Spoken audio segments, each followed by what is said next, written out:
The EA640H1 indoor LED display screen adopts a 4:3 golden ratio design, and the cabinet is made of die-cast aluminum.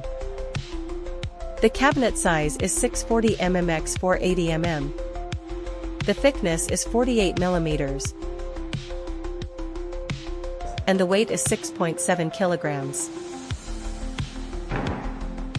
The EA640H1 series indoor LED screen adopts a front maintenance design. Combined with an electric vacuum suction cup, one person can easily complete the maintenance. The LED module and power supply adopt a plug-and-play design, and a strong magnet is set on the back of the LED module. It is easy to install without additional DC power cords and cables.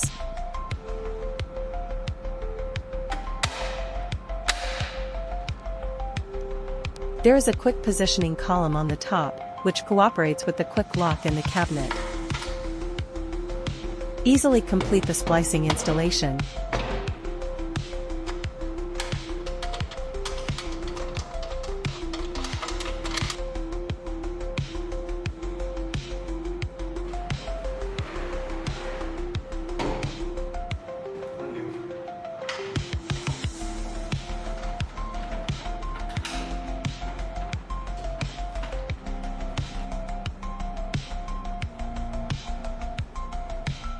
The EA640H1 indoor LED screen improves the contrast and refresh rate by reducing the pixel pitch, making its display effect more outstanding.